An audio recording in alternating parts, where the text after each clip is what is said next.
आप प्रवेश कर रहे हैं सीएनबीसी आवाज और इबेक्स कैश के शानदार स्टूडियो में। नमस्कार, मैं हूं आशीष वर्मा। मॉर्निंग कॉल में आपका स्वागत है। शुरुआत इस वक्त की हेडलाइंस के साथ। हफ्ते के पहले कारोबारी दिन, ग्लोबल बाजारों से मिक्स संकेत। एशियाई बाजार मिले जुले, एसजीएक्स निफ्टी और डाउ फ्यूचर्स फ्लैट। शुक्रवार को कमजोर रहे थे अमेरिकी बाजार। टेक शेयरों में गिरावट से करीब 1% फिसला नैस्डैक।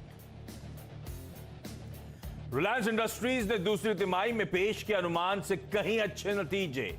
कंपनी का कंसोलिडेटेड मुनाफा 11% से ज्यादा बढ़कर हुआ 13,680 करोड़। आय 19% उछलकर 1,67,000 करोड़ रुपीस पर। जियो के मुनाफे और आरपू में रही बढ़त, कंपनी के जीडीआर में रही 3.25% की तेजी। दूसरी तिमाही में आईसीआईसीआई बैंक ने भी पेश किए अनुमान से कहीं अच्छे नतीजे। ब्याज से कमाई में 25% तो मुनाफे में 30% का उछाल। 27 तिमाहियों में सबसे शानदार नेट इंटरेस्ट मार्जिन। नए एनपीए बढ़े लेकिन रिकवरी रही मजबूत। अनुमान के आसपास रहे टाटा कंज्यूमर के Q2 नतीजे। आय 9% तो मुनाफे में 11% की बढ़त, लेकिन मार्जिन पर दिखा दबाव। वहीं दूसरी ओर 10% से ज्यादा बढ़ा टाटा एल्क्सी का प्रॉफिट। आय और मार्जिन में भी दिखा सुधार। और मार्केट रेगुलेटर सेबी ने दी पेटीएम के मेगा आईपीओ को मंजूरी। कंपनी की 16,600 करोड़ रुपए जुटाने की तैयारी। 8,300 करोड़ रुपए का हो सकता है ओएफएस और इतने का ही फ्रेश इशुएंस।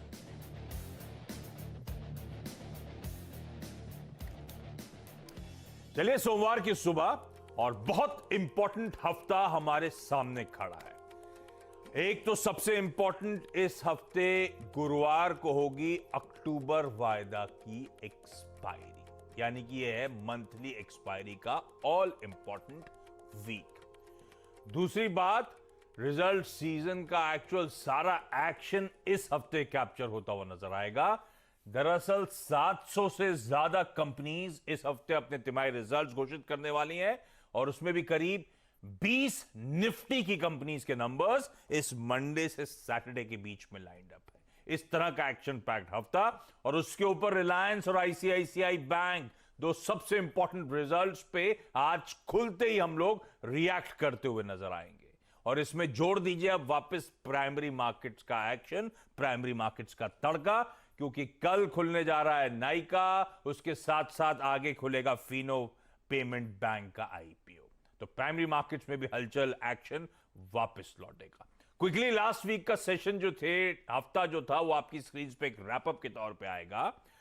मंडे के एक गैप अप के बाद हर दिन निफ्टी पे हमने Tuesday, Wednesday, Thursday, Friday, actor साहब एक ग्रिड होगा आपके पास, वो दिखाइएगा। हर दिन प्रेशर के साथ निफ्टी में कामकाज हुआ, और निफ्टी में प्रेशर था बावजूद इसके कि निफ्टी बैंक आउट परफॉर्म करता हुआ नजर आया। वीक ऑन वीक आंकड़ा आपकी स्क्रीन पर है। निफ्टी में 223 अंकों का दबाव, 1.25% की कमजोरी। उसके सामने निफ्टी बैंक देखिए, ऑलमोस्ट 1000 अंक गेन करे हमने वीक ऑन वीक, यानी कि 2.5% मजबूत। निफ्टी बैंक 2.5% मजबूत था, निफ्टी 1.25% की गिरावट दिखा रहा था। और दिक्कत है वो इंस्टीट्यूशनल आंकड़े। एफआईआई की तरफ से 7,350 करोड़ की सेलिंग, डीआईएस की तरफ से 4,500 करोड़ रुपए के आसपास की सेलिंग। तो इंस्टीट्यूशंस की तरफ से फ्लोज खराब और उसका खामियाजा निफ्टी पे। लेकिन हाँ, निफ्टी बैंक की आउट परफॉर्मेंस बढ़िया थी। वो रैपअप जो मैंने आंकड़े बोले वो भी स्क्रीन पर आ गया आपकी स्क्रीन पे, देखिए। फ्राइडे का ट्रेडिंग सेशन अब दिखा दीजिएगा। फ्राइडे भी खुले तो बेहतर थे, कामकाज ठीक ठाक कर रहे थे। एक समय भारतीय बाजार जो थे फ्राइडे को 136 अंकों की मजबूती के साथ ट्रेड कर रहे थे। फाइनली क्लोज कहां हुए देखिए, 60-65 अंक के दबाव के साथ, यानी कि 200 पॉइंट ऊपरी स्तरों से हम लोग घूम गए। इस तरह का शुरुआती जो गैप अप था, उसके बाद प्रेशर माउंट होता चला गया। यूएस का ट्रेडिंग सेशन जो आज के क्यूज है वो भी स्क्रीन पर। यूएस में फ्राइडे को मिला जुला ट्रेडिंग सेशन था। अब डाउ देखते तो हल्का हरा निशान था, एसएनपी फ्लैट था और नैस्डैक दरअसल प्रेशर बनाता हुआ नजर आया। ऑलमोस्ट 1% की कमजोरी थी नैस्डैक में। तो तब और अब एक बार क्विकली देख लीजिए तो समझ में आएगा एक्चुअली हुआ क्या, डाइजेस्ट क्या किया था और हुआ क्या।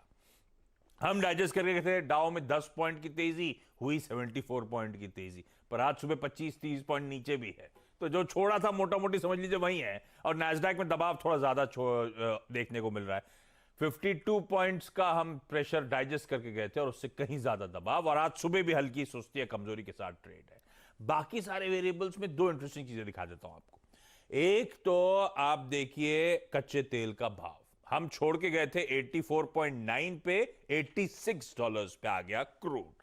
दूसरा, सोना भी उछलना शुरू हो रहा है, $1800 के आसपास सोना वहीं उसी कगार पे खड़ा हुआ आज सुबह आपको आपकी स्क्रीन पे नजर आएगा। ठीक है, एशियाई पैक और एसजीएक्स निफ्टी क्विकली, और एसजीएक्स निफ्टी दिखा रहा है कि हम एकदम फ्लैट ओपनिंग इस एक्सपायरी वीक की करेंगे। ऐसे में ग्लोबल मूड कैसा है और कैसे स्ट्रेटेजाइज करना है, पूरा फोकस उस पर कर लेते हैं। नीरज जी समझते हैं ग्लोबली मूड और फिर वो बताएंगे कैसे स्ट्रेटेजी बनानी है। कैसा मूड है? बहुत ही महत्वपूर्ण वीक है ये वाला। हम लोग लास्ट वीक में बहुत सारी जो चीज़ें हुई उसका कल्मिनेशन होता हुआ दिखेगा। मैं महत्वपूर्ण इसलिए कर रहा हूँ क्योंकि अमेरिका में जीडीपी के नंबर आएंगे और बहुत सारी उन बड़ी कंपनियों के नतीजे आएंगे जिन्होंने मार्केट को अब तक चला के रखा था। आज आप टॉप यूएस प्रेसिडेंट टाइप वो जो पहनते हैं एकदम ब्लैक सूट रेड टाई, वैसे ही माहौल बना रखा है ट्रम्प जैसा ना। बाइडेन साहब नहीं पहनते ऐसा। बाइडेन साहब नहीं पहनते क्या? वो दिखते नहीं तो पता नहीं चलता।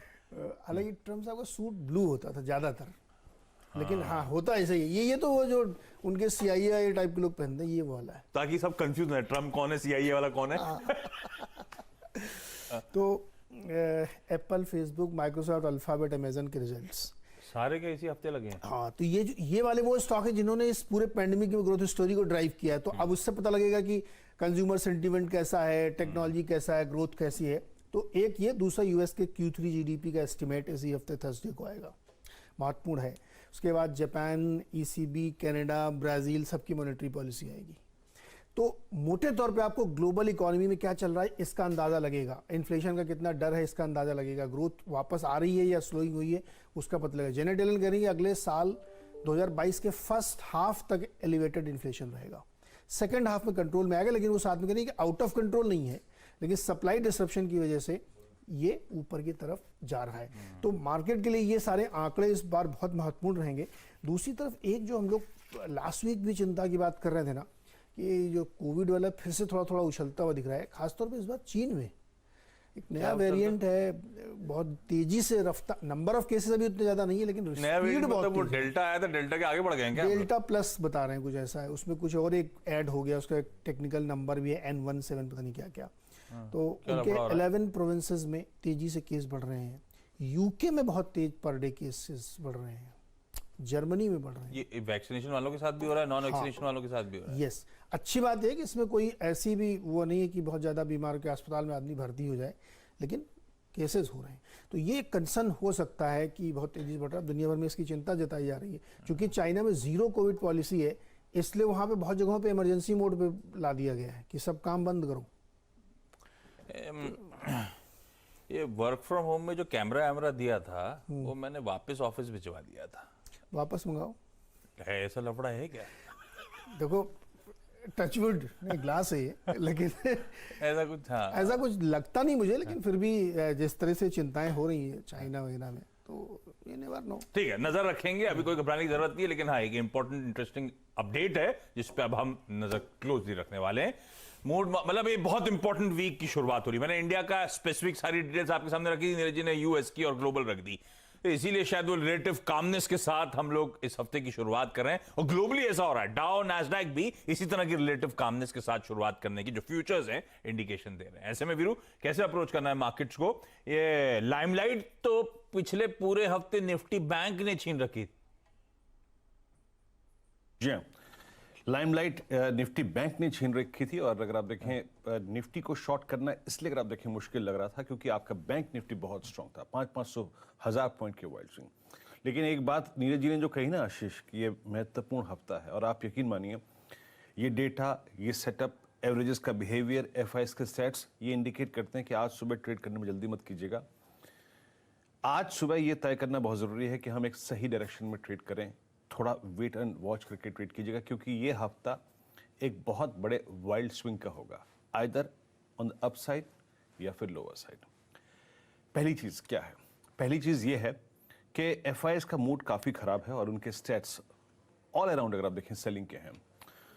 2700 करोड़ रुपए की कैश की सेलिंग, 610 करोड़ रुपए का इंडेक्स बेचा, 7200 कॉन्ट्रैक्ट लॉन्ग काट लिए, 1100 करोड़ रुपए का स्टॉक फ्यूचर बेचा, 11000 कॉन्ट्रैक्ट शॉर्ट, 1519 कॉन्ट्रैक्ट लॉन्ग किए।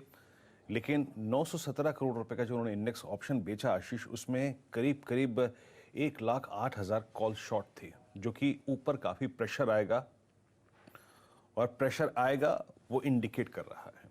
तो याद रखिएगा निफ्टी के सेटअप ये हैं कि 18,200 और 18,300 के बीच में आशीष, और 300 के ऊपर भी अगर आप देखें कॉल राइटर्स बहुत स्ट्रांगली प्लेस्ड हैं, ग्रिप ले रखी है उन्होंने। अगर आप देखें 18,200 पे, 18,300 पे, 18,250 पे, 350 पे, और नीचे की तरफ 18,000 की पुट सबसे बड़ा ओआई होल्ड करती है। और आशीष एक और महत्वपूर्ण चीज जिसको मैं बहुत रिस्पेक्ट देता हूं वो है 20 डे एक्सपोनेंशियल मूविंग एवरेज। वो आता है करीब करीब 17,967 के जोन में, और इस एवरेज को आप समझ लीजिए कि चार्ट पे जब आप देखेंगे ना आशीष, तो हमने करीब करीब समझ लीजिए कि 2 अगस्त के बाद से लेकर अब तक कभी भी वॉलेट नहीं किया है, और सीरियसली इस बुल रन में हमने इसको बहुत रिस्पेक्ट दी है।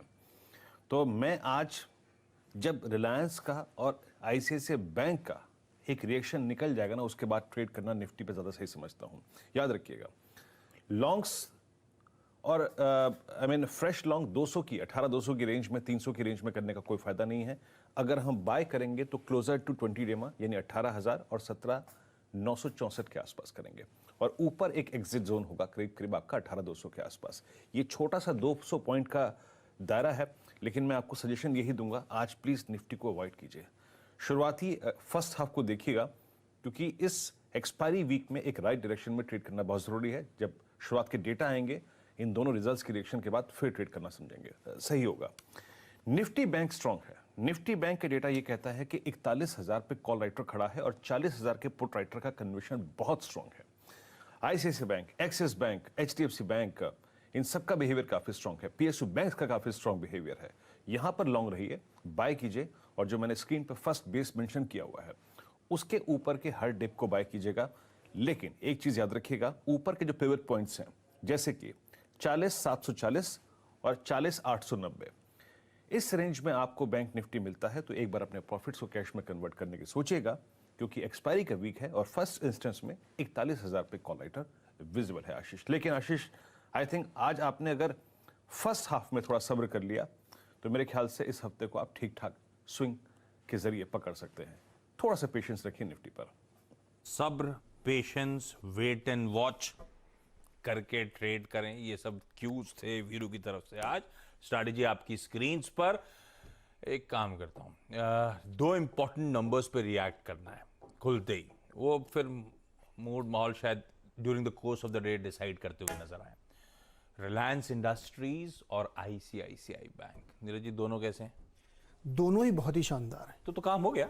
उम्मीद से कहीं बेहतर रिलायंस के नतीजे और उम्मीद से और बढ़िया नतीजे आईसीआईसीआई के भी हैं, और दोनों हैवी वेट स्टॉक्स हैं मार्केट के लिहाज ये वो है जो सेंटिमेंट्स ड्राइव करते हैं पूरे बाजार के। देखिए हमने जब परसों लिंक किया था फ्राइडे को, तो हमें ये कह रहा था कि मैंने हायर साइड के अनुमान लिए हैं और उससे भी बेटर नंबर आएंगे। एग्जैक्टली वैसे ही। हाँ, ये मैंने सुना था। सरप्राइजिंग नंबर है, 13,680 करोड़ का कंपनी ने प्रॉफिट दिखाया है। अनुमान हमको हमेशा इसलिए था क्योंकि क्रूड में जब भी तेजी आती है ना, तो रिफाइनर्स के लिए बहुत बढ़िया फायदा होता है, और खासतौर पर रिलायंस जैसी कंपनीज के लिए जिनके पास हैवी क्रूड प्रोसेस करने की काबिलियत है। तो उसकी वजह से डिमांड बहुत थी पेट्रोल की, डीजल की, सब चीज़ों की, तो उसका फायदा ज़बरदस्त कंपनी को हुआ है। तो रिफाइनिंग वाला ऑयल एंड गैस बिजनेस में बहुत ही बढ़िया गेन इन्होंने दिखाया है। और रिटेल में आप देखिए क्या ज़बरदस्त है, 45,450 करोड़ का रेवेन्यू इन्होंने क्लॉक किया है और करीब 3,000 करोड़ का एबिटा आया है। तो रिटेल ने भी आउट परफॉर्म किया है। हमको लग रहा था कि जियो में शायद आरपू फ्लैटिस था, लेकिन वो 138 से 143 हो गया है, वहां पे भी शानदार ग्रोथ देखने को मिली। तो आईयूसी का जो एडजस्टमेंट था वो हो चुका है 1-2 क्वार्टर में, और अब वहां पे आप देखिए डेटा कंजम्पशन बढ़ा है तो 143 का आरपू आया है। तो जितने भी इसके सेगमेंट थे सब में बहुत बढ़िया नंबर आए हैं। पेटकेम के नंबर फ्लैटिस थे जो इस क्वार्टर से पिकअप होते हुए देखें, क्योंकि लास्ट 1 मंथ में अगर आप देखिए तो बहुत तेजी से डिमांड बढ़ी है। तो रिलायंस ने ऑल अक्रॉस सेगमेंट जबरदस्त किया और देखिए जीडीआर इसलिए 3% ऊपर है। ऐसा बहुत रेयरली होता है कि रिजल्ट के तुरंत बाद इतनी जबरदस्त रैली जीडीआर में दिखे, अभी दिख रही है। अच्छा, प्लस इन्होंने जो बहुत सारे एक्विजिशंस किए हैं उसमें कुछ रेडी एक्विजिशंस हैं कि आपको अगले क्वार्टर में बैलेंस शीट में दिखने लगेगा उनका इंपैक्ट, क्योंकि वो सब रनिंग बिजनेसेस है, ऐसा नहीं कि एकदम ऑल न्यू फ्रेश बिजनेस किया हो। तो एक बड़ा इंपॉर्टेंट, दूसरा आईसीआईसीआई बैंक ने तो मतलब कमाल ही कर दिया, 29% प्रॉफिट बढ़ा लिया। सारे इंटरनल्स भी अच्छे हैं, सारे इंटरनल्स अच्छे, लोन ग्रोथ बहुत अच्छी, कासा बहुत बढ़िया है, पर ब्रांच इनका जो रेवेन्यू आ रहा है वो बहुत अच्छा दिख रहा है। तो आईसीआईसीआई बैंक की सबसे अच्छी बात मुझे ये लगती है इनके नतीजों में कि एसएमई सेगमेंट का इनका बड़ा चंक है। यानी हमने जितने आज तक आवाज अड्डा किए थे, सब में एक कंसर्न लोगों को था कि एसएमईज को बड़ी दिक्कत है, पैसे नहीं मिल रहे, लोन नहीं मिल रहा है। वो ये रिफ्लेक्ट करता है कि वहां पे भी ग्रोथ आ रही है। तो ये इकोनॉमी के लिहाज से बहुत अच्छा, और आईसीआईसीआई बैंक ने डेफिनेटली सरप्राइज किया है पॉजिटिव साइड में। चलो तो दो इंपॉर्टेंट रिजल्ट्स और दोनों को थम्स अप मिलता हुआ। आज आप ज्यादा काम कर रहे हो, आप कॉफी पियो। थैंक ज्यादा यू। काम कैसे? अरे बस हमने कहा हर्षदज की मदद की जाए। अच्छा ठीक है। आज के रिजल्ट कैलेंडर में निफ्टी की टेक महिंद्रा के नंबर्स आने, वायदा की 6 कंपनी जिसमें Coforge, Colgate, HDFC, AMC, Indus towers, Ramco cement और एसआरएफ के नंबर्स। क्विकली छोटा सा ब्रेक के उस पर एक क्विक मार्केट रैप अप।